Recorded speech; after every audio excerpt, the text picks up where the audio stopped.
4 turnovers, you can't beat anybody when you lose turnover margin 4-0, and that's, we talk about it every Monday in our meetings, and we start out with how many teams won a game. It was 1 over turnover margin, 2 over turnover margin, 3 over turnover margin, and we were 4 minus in the turnover margin. That's twofold.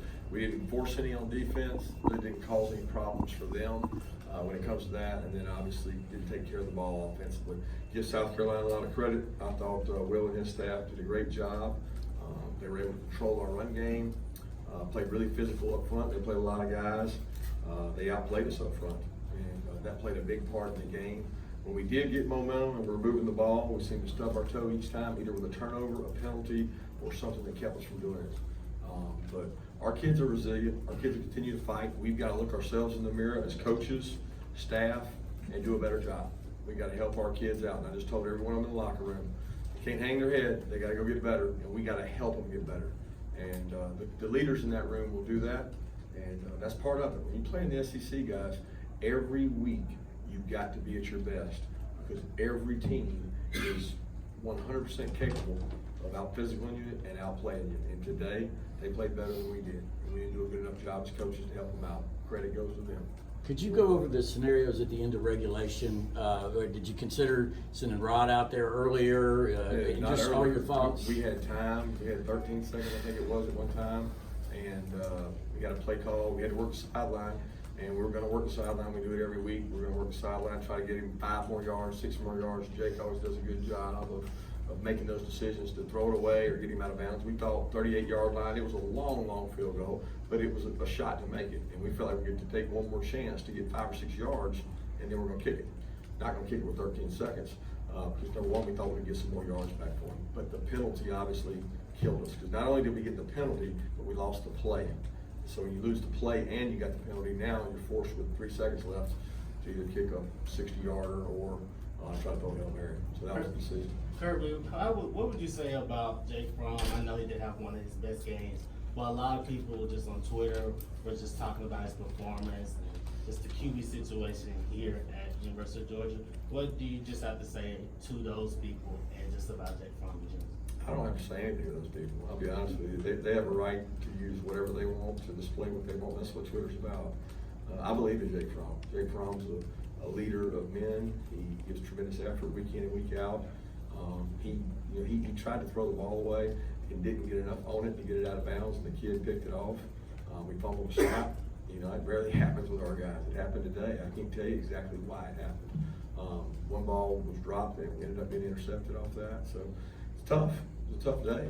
We were not effective enough, efficient enough offensively, and they did enough with our run game where you still look at it statistically, 468 to 297, you outgain them, but it's the critical times in which the turnovers happen. You can't go 4-0 in the turnover margin and expect to win a game. It just doesn't happen. What's your assessment of the line of scrimmage when y'all were on offense? Felt like they won the line of scrimmage, and Swift had 113, Zamir had 47, and we had some rushing yards in there, but it wasn't the dominant performance. It wasn't the controlling line of scrimmage that we like to have, and that gives South Carolina some credit. They played really physical. They rotated guys up front, did a better job against our run game than most people have, and probably than they did in the past. Will has said that this is his best front seven. I mean, was that the result of this, or was it something that they did that maybe y'all didn't see on film either?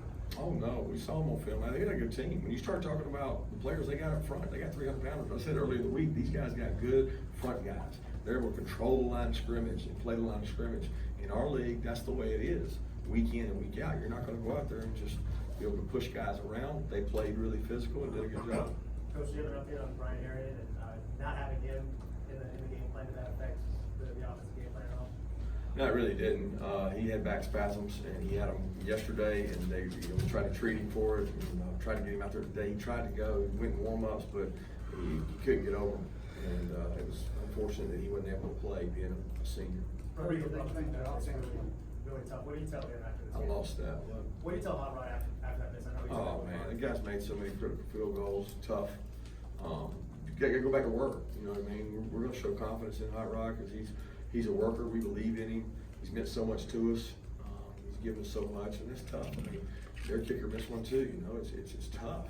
you play that and you have that environment, you gotta be able to make those field goals. Rod knows that, and we support him, we love him, and, you know, some other games we wouldn't have won without him. When Helinsky was hurt, Kirby, did their offensive rhythm, Joyner came in, a little more running threat? It really didn't change much. You know, they gave him a few more sprint out and boot naked actions to get him out of the pocket. But, you know, we had worked on him. We talked about him. He was our second string quarterback, so we knew that. And he's actually really talented. We knew him in high school. He can throw the ball. He can spin the ball. He does a good job. I thought they did a good job, B-Mac and those guys, keeping it where he could keep us off balance just enough with their run game and their play action game and empty game to give him a chance to win the game. They did a nice job with him. Kirby, I know you said that just kind of a tough day, but what are you most disappointed with right now? I know it was an effort, but what would you say? No, it was turnovers. I mean, without a doubt. Most disappointed is that we turned the ball over 4 times and we got none. I mean, you give the ball to the team 4 times, one of them will score. You know, when the team scores on defense, it's like 90% chance they're gonna win. And we still almost overcame that. So you can't turn the ball over 4 times and win. There's a lot of things that we can clean up. Okay, there's a lot of things that we can get better at as coaches, and we're going to do that. But you can't turn the ball over, and you turn the ball over 4 times, and not get any back. If we get 2 back, probably cancel some of that out. JR said pretty emphatically, this will not linger. What is it about the makeup of this team and the leadership that makes you believe that? Well, it's just that. J.R. Reed, DeAndre Swift, Jake, Andrew Thomas, these guys are phenomenal leaders, great kids. But we got to do a good job of moving forward and understand we have to get better. We have to get better. We've got to be able to get the ball in space, be able to make some plays with some guys, be able to block people up front. You know, everybody wants to talk about our offensive line being a dominant offensive line. I love to talk about that, but they got to do it. We got to go out there and do it and occupy the line of scrimmage and win the line of scrimmage over and over. And in this league, it's tough to do that all the time because they got good players too. Those front players they got up there, they got good players. You guys were rolling guys in and out on the offensive line. Was that because of injuries or just trying to find that right mix? No, we had some guys banged up. I mean, Sally was banged up, Ben was banged up. We had several guys in there banged up. How concerning was it on some of those sacks that Jake took? It seemed like the receivers couldn't get separation from their guys. Yeah, they did a great job. If you had to say one thing that they did well, they got their hands on our guys, and there was not a lot of vertical separation, you know. And there's a couple of those that frustrated. They played man to man. They pressed George, they pressed Tyler, they pressed Lawrence, they pressed Cadron. And, you know, they got 2 good corners that are really long. We knew that all week. So, you know, the idea was to try to get them on the move. To get people off of you, you have to get in bunches and do some different things. And we did a lot of those things to get them off of us, but they did a nice job. A couple of those picks were because they were just all over us. At halftime, what was the mood of the team and your message to them? The mood of the team was good. They felt like we were going to win the game in the 4th quarter. You know, it's always a 4-quarter game in the SEC, very similar to last week when you start talking about, hey, we got to go out and play better, execute, adjust, and do things. They were in good spirits. My message was make it a 4-quarter game. Win the game in the 4th quarter with physicality and build on this program for what it is. And we didn't do that. We didn't dominate the 4th quarter. So in terms of the offense, as you speak about line of scrimmage and other separation you guys were able to get, you think that kind of affected things in terms of opening it up, getting more deep opportunities in the passing game? We called a lot of deep opportunities, but they're not there if they're getting pressed or at the line. You know what I mean? There were several deep balls thrown, but if you notice, there was no space. You know what I mean? They were on the sideline. They were out of bounds. They were getting wired, and you got to do a good job winning one-on-one. And when the pass pro's there and you give Jake time, he's very accurate. But we got to get guys that can win one-on-one as well. Kirby, were you at all concerned about the sameness that your offense would get into? I'm starting to get into. I counted 9 times in regulation you ran on first down and then ran it again on second. Is that putting Jake in a kind of an unfair position to just say bail us out? I don't think so. I think you try to play to your strengths, and we've opened up some series of empty with passes, and it's hard when you play behind the sticks on 2nd and 10 as well. It's really tough when you get first down and you know everybody said, well, don't go run the ball. When you're getting 4 yards, we consider that a pretty successful play.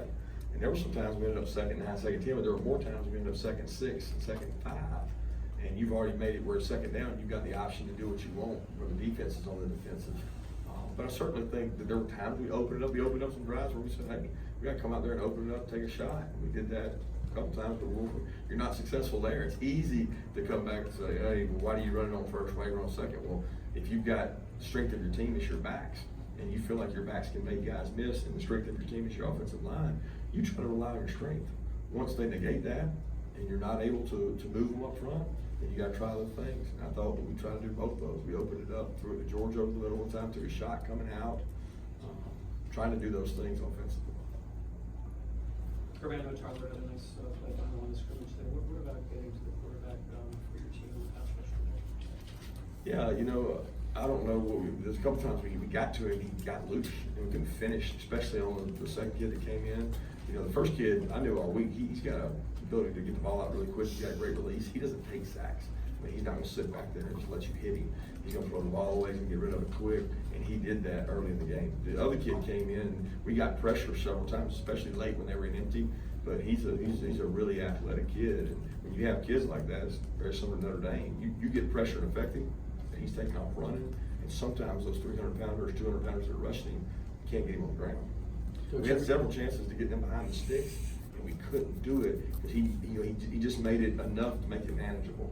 You know, he didn't get the long yardage situation. Coach, everything's kind of exaggerated nowadays. You get a loss and you're number 3 ranked team. Everybody thinks you're going to run the table.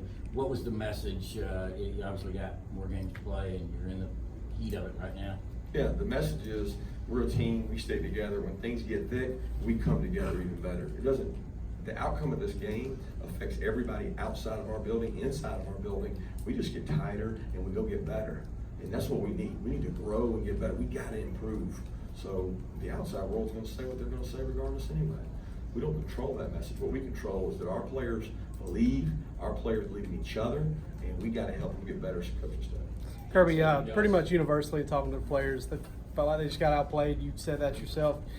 Any indication that was coming? Any kind of, sometimes you know, sometimes you don't, but any indication that was coming? No, I thought we had a good week of practice. We had good practice prep. I thought we might be a little bit tired, but we were a little lighter on Thursday because of that. And they did. They played a really good football game. But at the end of the day, we gave them 4 gifts. And 4 gifts, I think maybe 3 of them on our side of the field, or 4 of them on our side of the field. And you got to turn those into points. About Mark Webb's knee, just catches up on injuries. KJ, I think, came out with a shoulder. You mentioned Harrion already, but Webb and...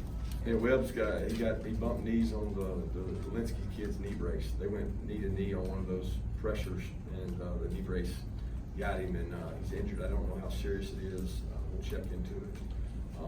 So he was down, and then Cager's got the shoulder, couldn't go, which has been lingering for him. He's got the separated shoulder. He's been dealing with it for weeks, so it's hard to get healthy because he goes out there and plays. He doesn't bang on it during the week, but he goes out there and plays on it. He's just had a hard time getting healthy. You mentioned Solomon. Yeah, his ankle. Re-injured. Well, not re-injured, it's been bothering him. He was trying to push through. Schaefer got injured as well.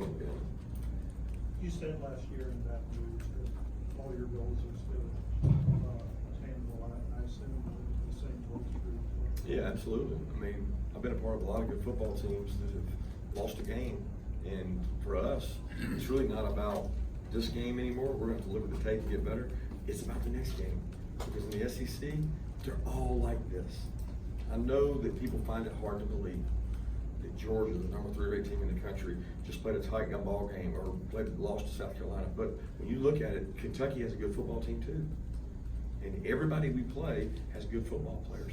You have got to go out and execute and be able to play at a high level week to week in this conference. And we've got to do that. We've got to help them do it as coaching staff. You see teams week in and week out lose in a big manner, get dominated, but to lose in the way you did, is it more frustrating knowing the mistakes that you guys had and the turnovers? I wouldn't say it's just frustrating to lose. I mean, I'm disappointed in the way we performed. Kirby, in overtime, they had a series where they looked a little confused on offense, and the play clock was running down. You called timeout. What were you seeing on your end when you called timeout there? Which time are you talking about? No, they came up out of a speed break huddle on 4th and 1. And so what we wanted to do was see what it was, their play to win the game was, to see it and be able to go over and adjust to it. There was not really major confusion. They were trying to get lined up, but we wanted to see what that was. And I also felt like they were going to hard count. and they were gonna try to just to draw us off sides. And I felt like there was value in him being able to go over that play, because for that play, that down, that could have been a game. If you stop them there on fourth down, we gotta come out and kick a field goal, win the game. So that's the thought process there. This is the second week in a row the secondary's given up a long touchdown. How much of a concern is that going forward, especially as other teams kind of think that might be somewhere to exploit the defense? Oh, we're gonna get shots all the time. I mean, people will take shots on you. That's part of the game. It's part of the SEC, and they've got good playmakers to do that with. So there'll always be teams taking shots.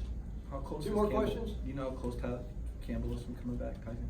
Tyson Campbell, I don't know yet. I mean, he was out there warming up today, and he got better. He's been able to run around in practice. He's just not 100%. That's a very delicate injury, and it's tough to get over.